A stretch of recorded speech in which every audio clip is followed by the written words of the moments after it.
Polio के मुकम्मल खात्मे का ख्वाब दुनिया गुज़िश्ता करीबन 4 दहाइयों से देख रही है। 22 अरब डॉलर से ज़ायद खर्च हो चुके, दीगर तमाम ममालिक इस बीमारी से निजात पा चुके, लेकिन पाकिस्तान और अफगानिस्तान में अब भी पोलियो वायरस जिंदा है। ताज़ा आदाद शुमार के मुताबिक पाकिस्तान में इस साल अब तक 27 नए केसेस सामने आ चुके हैं। गुज़िश्ता साल पोलियो केसेस की तादाद 74 थी, जो माहिरीन के मुताबिक इस वायरस की रिसर्जेंस यानी दोबारा उभरने का सबूत है।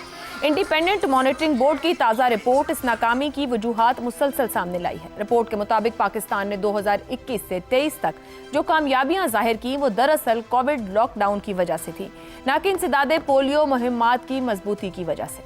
जब मामूलात बहाल हुए तो वायरस एक बार फिर सामने आ गया। पोलियो के खात्मे की राह में सबसे बड़ी रुकावट समाजी, सियासी और इंतजामी सतह पर गैर संजीदा रवैया है।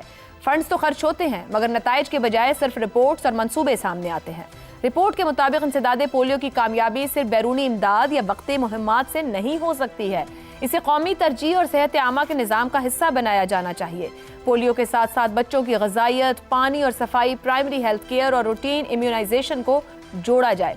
दूसरी तरफ मुल्क में इस वक्त सर्विकल कैंसर से बचाव की मुहिम भी जारी है, लेकिन ये मुहिम भी साजिशी नजरियात और तहफ़्फ़ुज़ात की नज़र होती जा रही है।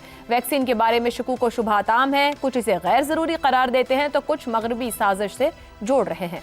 ये मसला सिर्फ वैक्सीन तक महदूद नहीं है, बल्कि हमारे माशरती रवैयों का अक्कास है।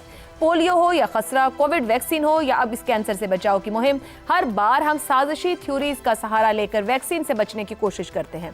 नतीजा यह है कि दुनिया आगे बढ़कर बीमारियों पर काबू पा रही है, जबकि हम शक और खौफ के हिसार में अपनी नस्लों को खतरात के हवाले कर देते हैं। सवाल यह है कि आखिर हम बतौर माशरा कब साइंसी शऊर को अपनाएंगे और अपनी सेहत को साजिशी कहानियों की बजाय तहकीक और हकीकत पर भरोसा करके महफूज बनाएंगे। अहम सवाल यह भी है कि क्या ये सिर्फ लाइल्मी और साइंसी शऊर की कमी है या फिर हुकूमत और इदारों की जानिब से दुरुस्त और मौसर आगाही न देने का नतीजा है।